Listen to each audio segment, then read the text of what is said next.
What's going on, guys? We are back with another RNG interview. This time we have got with us a very, very, very special guest. This isn't a recruit this time. We got ourselves a head coach from the Florida area, a guy who is doing some amazing things, who's helping his young men on and off the field achieve the highest goals possible. This is Coach Franco from Cocoa Beach. Yep. Just one bit of clarification on the OC. Sorry. No problem. And I have to make this other clarification because it is a heated, contested debate always. We are Cocoa, and then over the bridge is another high school called Cocoa Beach.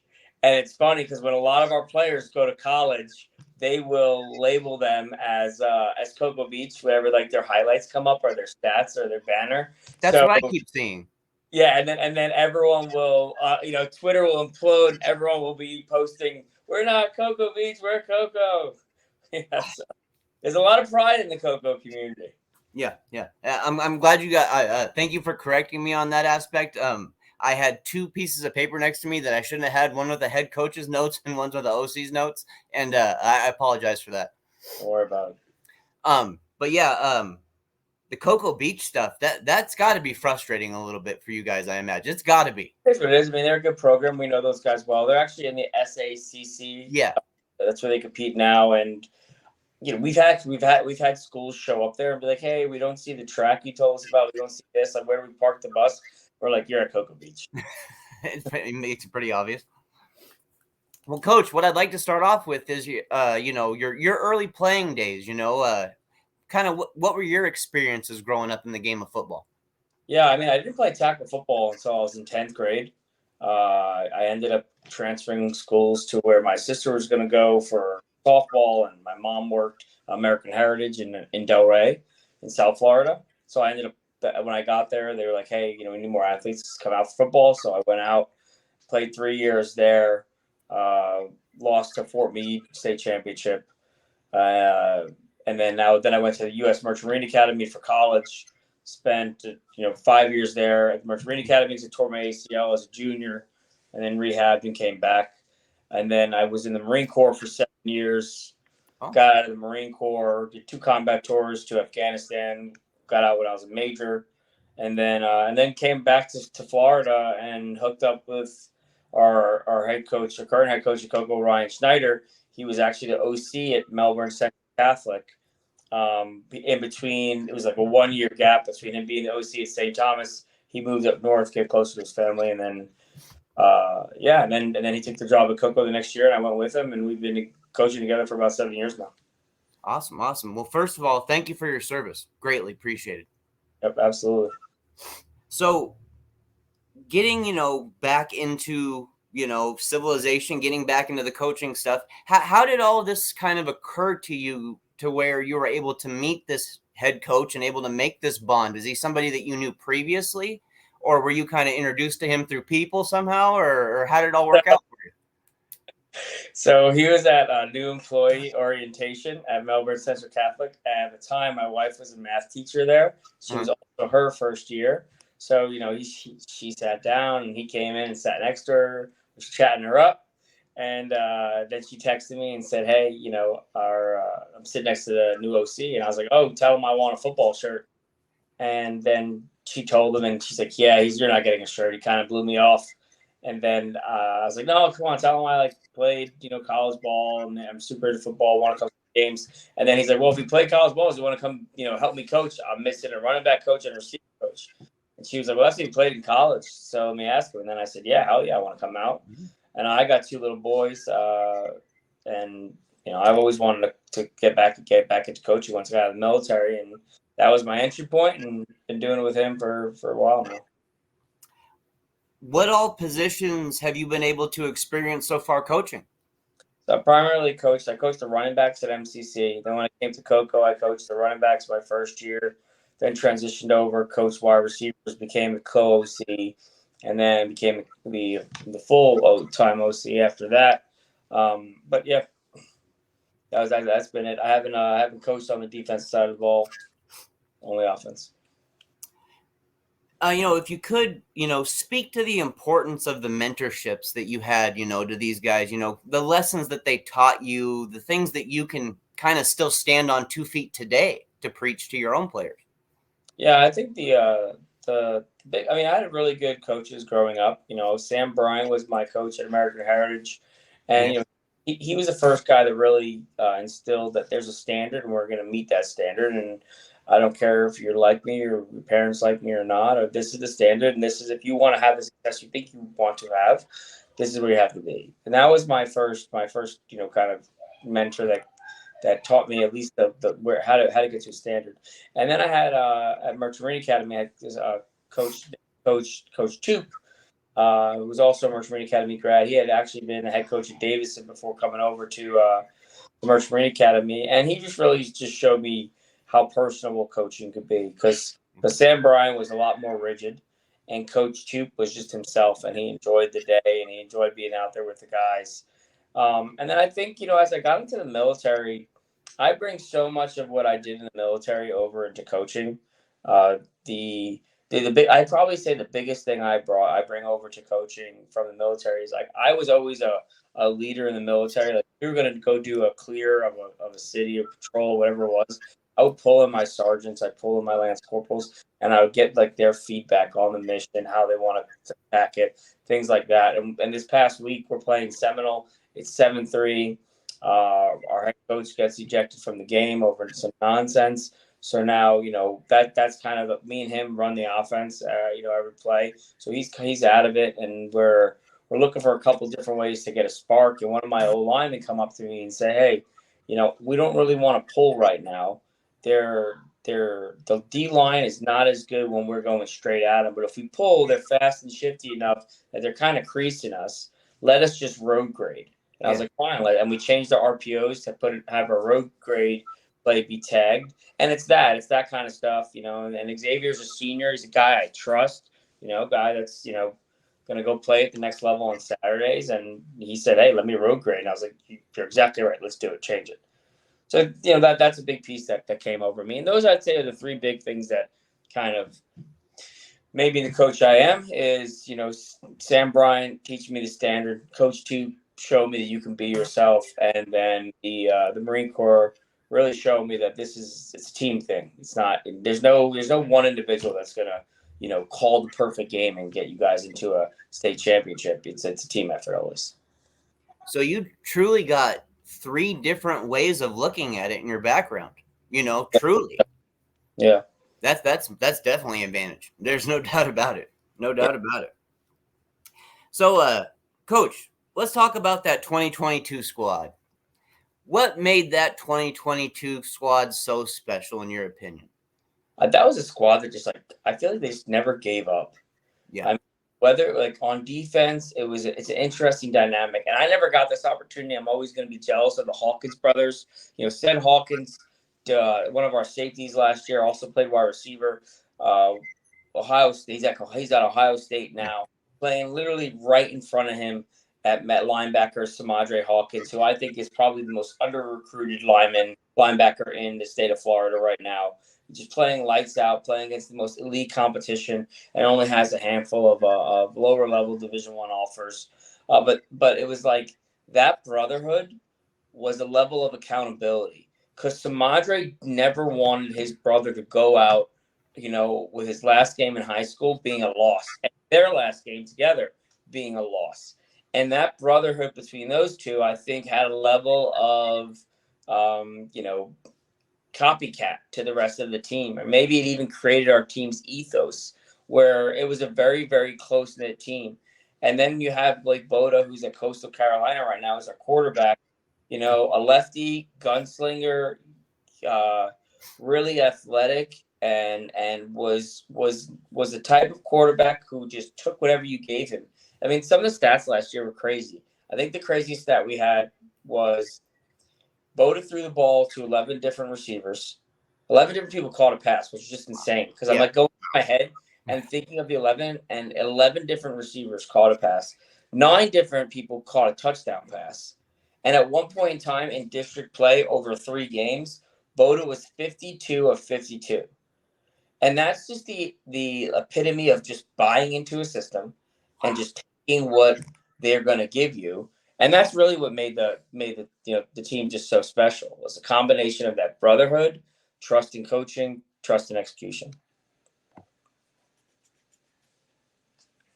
You got a wheel of death for you. You lost your I'm mind. here. I'm here. Sorry, Coach. We had a glitch in the internet here. I'm really, really sorry about that. No But problem. feel free to continue where you were at. No. That's what I was kind of wrapping up with is that between if you look at how Boda was so bought into the system, that created an ethos where everyone was bought into the system, Yeah. bought into the coaching, bought into how we are adapting our route running, and then on the defensive side of the ball, the Hawkins brothers kind of really fighting and battling, and something Coach Snyder says all the time. We play the game, not the hatred for our opponent, but for the love of our brother.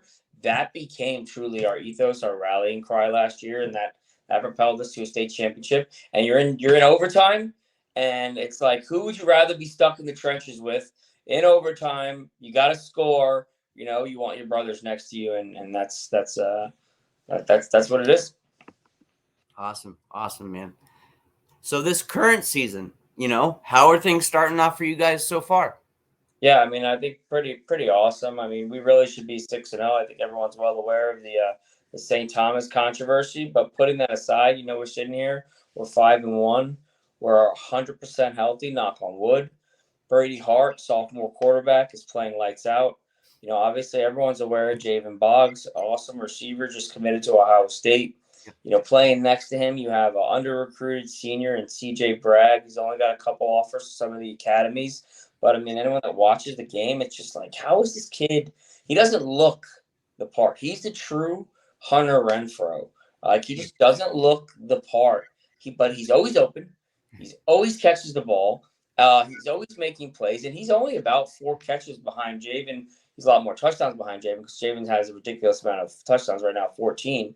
And then you look at like the other side of the ball. It's the other side of the offense. It's like you have 2 young running backs, a sophomore Lane, and he's an absolutely electric running back. And I can't really wait to see what he does down the stretch. And he's got a perfect change of pace with Malachi Coney.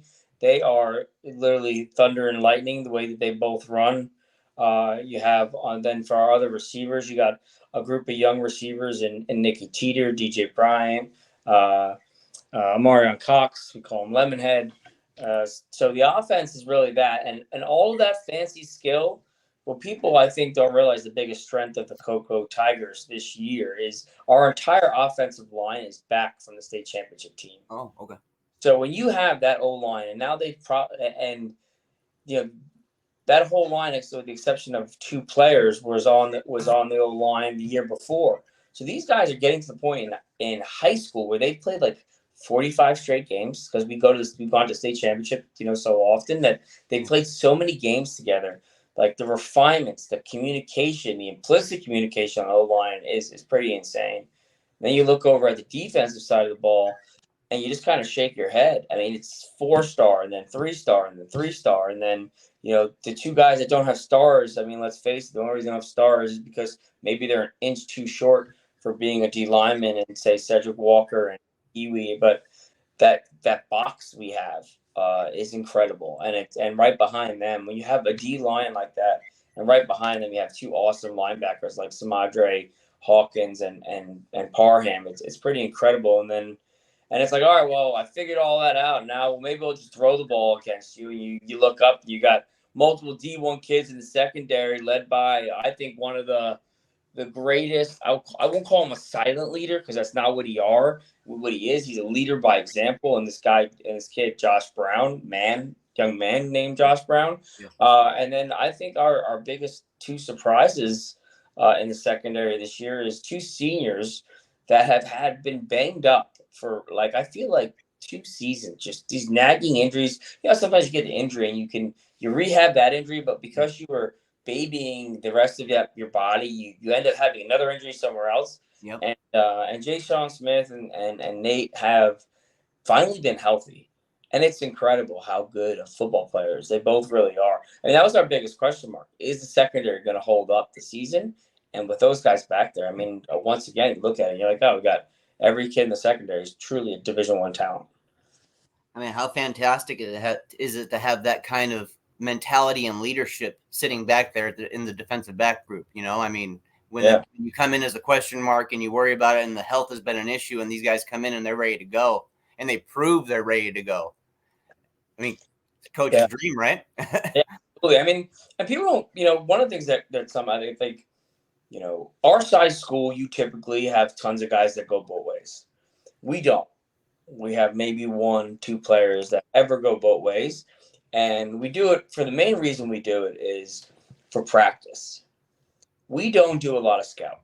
We don't believe in it, right? I don't, if I'm playing a top 15 team and I'm practicing my scheme against freshmen and sophomores, I'm not really getting ready for the top 15. I'm faking the funk and I don't really know where my holes are and what doesn't really work.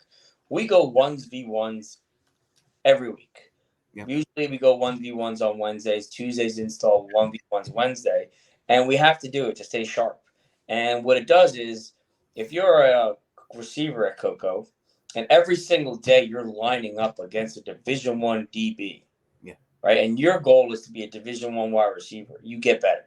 Because that guy doesn't care. Like when the whistle blows, we might as well have 2 different names on our shirt because the offense and defense do not like each other. The trash talk immediately begins. And the trash talk begins between the coaches too, right? Everyone's got pride in their side of the ball. But that's what builds these programs that are super competitive. And, it's like you talk about like Spartans and all these different types of elite militaries, the Marine Corps. I mean, it's all built upon how hard you train. Do you truly train like you're in battle or do you fake the funk? I actually had a question for you about competition and you already answered it 100%. So I'm not even going to have to worry about that part of it. And I love the answer, by the way, Coach. I love it. Absolutely love it. One thing I'm curious about is which I also feel is important as well, is instilling confidence in players, especially on game day. Is there anything that you or your staff, maybe any magic tricks you feel you have or any specific route you go week by week that seems to work for you guys to help instill that confidence in your players? We're not afraid to change what we do as coaches and adapt our scheme to the players that we have. Yeah. One year we had Keziah Holmes and another running back named Marion, and Keziah went to Penn State and now is at Florida State, and we ran the ball a lot. Other years we have really, really elite receivers and we throw the ball a lot more. But then when you get to this year, right, Brady Hart, right, comes into his first game against Jones, a little bit shaky, doesn't perform as well. And people are like, oh, young quarterback's going to be an issue for Coco with this gauntlet of a schedule they got. And it really wasn't on Brady. Ryan and I didn't set him up for success. And what we did was we went back and looked at the plays that he had success with. And then we looked for the common theme. And the common theme with Brady on the plays he had success with was the type of decisions we were asking him to make. And there were certain decisions he was better at making than others. So what did we do the next several weeks? We stacked the playbook with decisions that are more in line with how he sees the field today as a sophomore. There's a lot of coaches that don't do that. There's a lot of coaches that say, we run the wing T and that's what we run. I don't care if you can throw the ball 100 yards. If you can't pitch it, go play safety. And that's that. And that's why I also love the transfer policy. Right? If you're zoned for a program that's not running the offense with a scheme or doesn't have continuity at their coaches, a revolving door of head coach that comes in there, then great. You have every opportunity to go play for another program. And that's the part I love about transfer. Not necessarily creating the super teams, but everything else. I understand completely. I'm kind of curious, speaking about the portal and that stuff, how about your feelings on recruiting in general and just in how hectic it can be for the especially for the 4-star and 5-star type of recruit that you're dealing with, on a weekly basis? I mean, it's a lot. It's a lot for those guys. I think it's dead. I think high school players are going to it's going to be a very, very difficult road. I think all you're going to see that goes true Power 5 Division I over the next I think foreseeable future is going to be those true 4 or 5-star freaks. I think you're going to see a lot of the 3-star players end up filling in these lower division ranks and playing a season or two, proving themselves and entering the portal. And the elite powers. I mean, you saw it. Florida State, like 20 guys out of portal. Michigan State a couple of years ago went from nothing to, national championship or final, whatever the playoff. Basically, just taking guys out of the transfer portal. And this is what I preach to people. Do you think you're going to be as good as you are right now as a junior? Is junior you better than freshman you? Well, yeah, it probably is. 2 years older, he's a grown man at this point. So am I going to take you or am I going to take the junior? And I think the positions that get hurt the most are the skill positions. Yeah. You shake a tree in the transfer portal and 27, stud receivers fall out. And that's who your receivers are competing with. So the outlook on recruiting is grim. I think the only that saves it is the NCAA, and I believe they should do this. It's 2 things the NCAA should do. Number 1 is get rid of 85 scholarships for Division I. It's a 125-man roster. What are we doing? Right? You either just say you get a 125-man roster, and I don't care how you fund it. Yes. Right? If you want to, because Davin Widener is a preferred walk-on at Ole Miss and gets X amount of dollars a year in NIL money. So that's just paying for his tuition. So is he really a tuition? So that's where you get into it. And I just let them fund the roster however they want. Give them the 125, and then mandate that you must take 15 to 20 scholarship high school athletes a year. Because all we're going to do is we're going to, in an effort to be elite in athletics, we are going to suffer in education. The student athlete will suffer because I don't care if you are in a mechanical engineering degree and that is your focus and you're at one college and you after 2 years jump to another college for football, you're not exactly on that same mechanical engineering track, right? And now you're broken out of that. Your professors changed, your thought process, the theory, maybe what that school's known. Maybe you're at one school that was aeronautical and now you're at a school that focuses more on ships or something like that. So that's the part that hasn't caught up. And the other part that hasn't caught up is football drives everything. All the reorging of these conferences, like what about the baseball team? Like when you reorg a conference, the baseball team's got to fly to the West Coast like 3 times. Yep. Like, could you imagine if you played baseball and now you got Colorado's in your conference all of a sudden, you got to fly to Colorado and you're like a Florida school? Yeah. Still trying to do all your homework, still trying to complete college, everything. Yeah. So I think there's the NCAA, I think, is afraid to be too strict because I think they could easily be wiped away. So, but yeah, sorry, I went on a complete tangent. Oh, no problem at all. No problem at all. I prefer the in-depth answers. It really gives us that insight that we're looking for, honestly. When a player plays his last snap for you and for your coaching staff, what are you truly hoping that they experience by being one of your players? What do they want to take away at the end of it, no matter what they do in life, whether it's going on to play football in college or going on to do something else? Yeah, I think the biggest thing we want all of our guys to take away is I joke around when I have 2 boys, young boys, and whenever someone's having a boy, right, and they ask me for advice, or maybe I'm at their diaper party or something, and I give them my unsolicited, maybe a couple beverages in advice, and what I always say to them is, you have one job as a father, is just raise a man. Right, and raise a man, and everybody has different definitions of a man. But my definition of a man is someone with honor and integrity who's going to contribute positively to our society. Yes, so when we look at Cocoa High School, and this is coming all the way from Ryan Schneider and from our administration, our goal with the football program is to graduate men of honor and integrity who we know will go on and be successful contributing members of society. Because Cocoa is also, it's a low-income, Title I school. It has all the bad reputations that you could perceive that would come with that type of title, but the kids are incredible. And the community around it is not going to change overnight. There's no pen legislation you're going to sign that's going to change Cocoa overnight. But it's going to be these athletes that are going to go to college. They're going to get an education. They're going to come back to their communities because the area around Cocoa is booming with the space industry. Yeah. And they're going to come back to their communities and they're going to make an impact. And I think if you look back on 20 years from now, I mean, this past year, 2022 class, the valedictorian Jaden Edgecombe, who walked on at Florida and made the team. And I'm not talking preferred walk-on. I'm talking showing up in like your own cleats and shorts and making the team. But I mean that he's a valedictorian. He's at UF Honors College. He's going to be. I think in 20 years, when you look back, you start going, "Wow, look at the guys on city council. That guy was a football player. That guy was football. That guy was an athlete at Cocoa. That guy was an athlete at Cocoa. Look at the impact and the change they're making. It's got to be a grassroots campaign. You're not going to legislate your way into changing culture." I love that approach. The grassroots approach. I'm behind it 100%, coach. We speak, and I'm speaking about, kind of the importance and things I feel that are important for players, as far as confidence and instilling things on and off the field, mental health being, of course, one of the biggest aspects of that. And it's starting to come to the forefront much more now lately, I've noticed.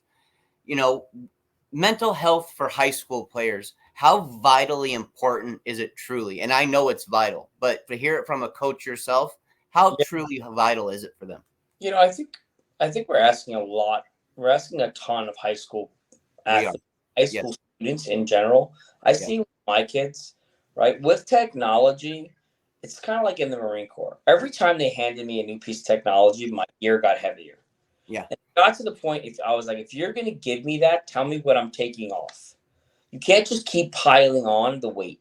Yeah. And I think that's what we're doing in high school. We're piling on a lot of weight. We've taken out so many programs that that didn't prioritize college. Yeah. And we for some reason think that success in this world is you must go to college and get a big ass loan and do 4 years. That's the only way. And it's not. And we have players that are great football players. And they say, Coach, I kind of want to go play football in college, but I also want to go work for the FWC. I don't want to go to college. I hate school. I'm like, well, then don't go. Yeah. It's okay not to go to college. It's okay to go get a trade. It's okay to do that. But if you want to go to college, right, know what you're in for. And you have to, and the first thing you have to do is you have to prioritize your mental health over that period. And you have to, for the rest of your life, prioritize your mental health. You can't stress at school, stress at football practice, go home, have a stressful home life, and then show up the next day and think, I could just keep doing this every day, right? You have to fix it. You have to create time for where you could take a mental break. You have to be involved in activities that keep coaching. For me, is my mental break. I did 2 really, really, really ugly tours in Afghanistan. 2010 and 2011, Marja, Afghanistan. I was in a battalion that took an immense amount of casualties, and we did a ton of fighting. And this is my stress relief. I go there, I see these guys, they're smiling, arguing about rankings, talking about who did what to who and what game and all that kind of stuff, and it's your relief. That's my mental break. And I know that those guys getting out of school, when they come up, there's times where I can just tell they're spent from school, they're joking around too much, they're not taking it serious, and you have your choice. Is this the moment I snap? Do I have to reel it in right now? Or can I give them 15 minutes, just kind of just relax, and then ask them for 10 minutes of the best practice they can do?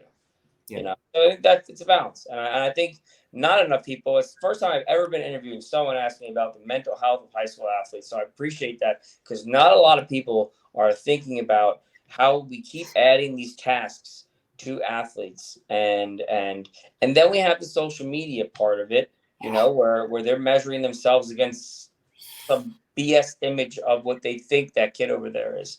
And that's you talk mental health, you talk anxiety, you talk all that. That's what I personally believe is happening with the fake offers, right? Is you fake offers kill communities, kill football teams, kill every. It's when you put that offer out there, and you're like, that kid did not just get a Michigan offer, and then Michigan's at your school 20 minutes later, and they're like, no, we didn't offer that kid. But that kid posted it because that coach felt like he could tell that kid, you got Michigan. And now it's like, All right, and every parent's calling like, "Oh my God, what is my kid doing wrong?" Like, you can't do anything wrong. It's not a real offer. Yeah. Like, unless they're offering this kid as a junior and telling him he's on the board, you're fifth on the board, can't take your commitment, need to figure out what these two guys above you are going to do first. That's where we have you graded. Unless you're having that conversation, it's not a real offer. It's got to be realistic.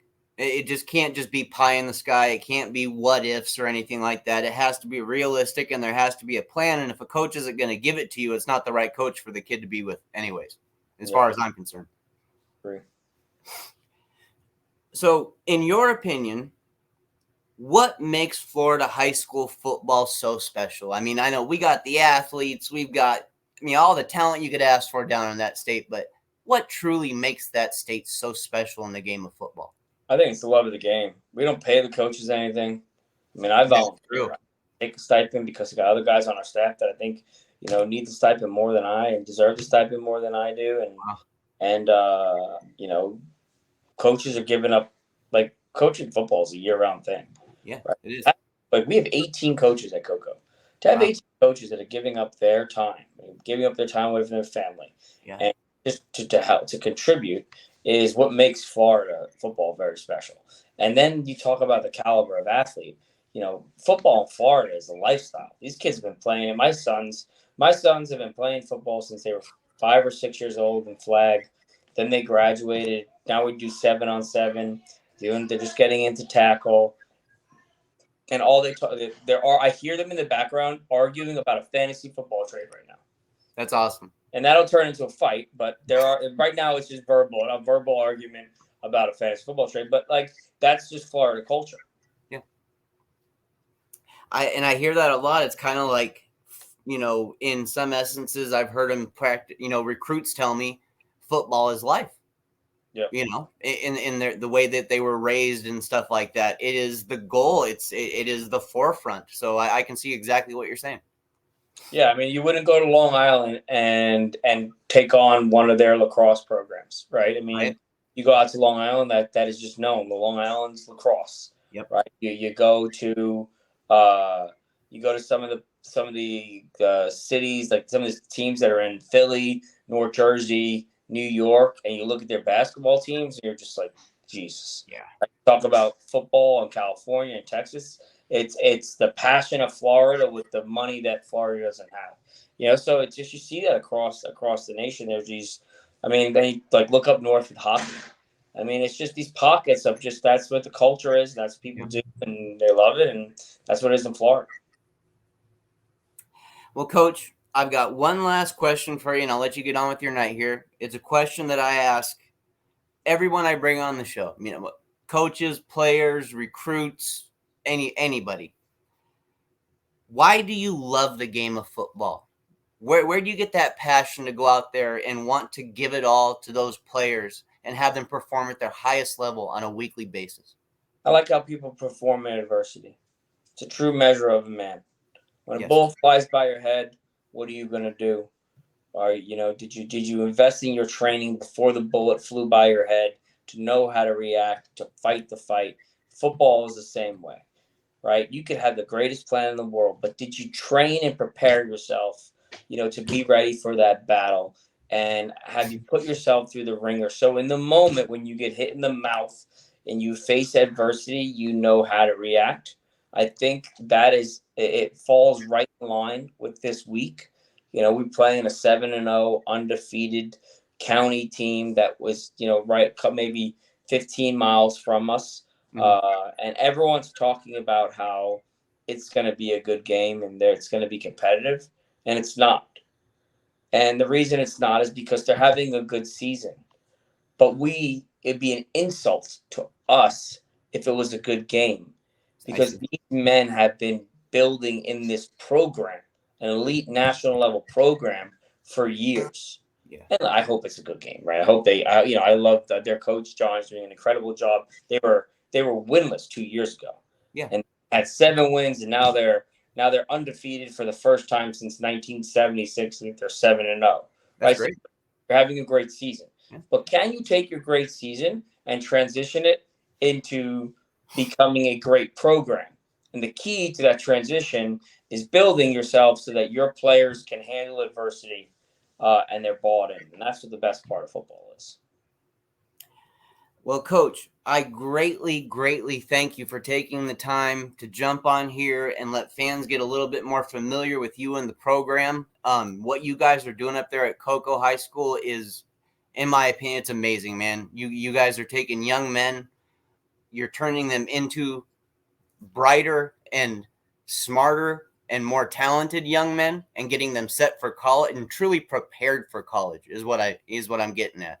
And how vital that is on and off the field is what I'm seeing at Cocoa and how important it is to you guys at Cocoa. So much props to you guys for everything that you're doing and the way you're handling these players. Yeah, absolutely. And let's get together again before the season ends. Let me get a couple of my players on here for you. Absolutely.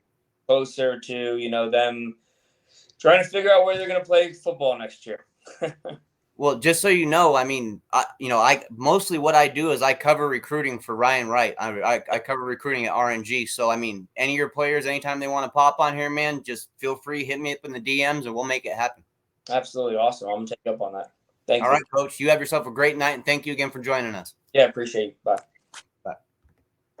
All right, guys, that was Coach Franco from Cocoa High School, offensive coordinator. I'm sorry I got that mixed up in the beginning there.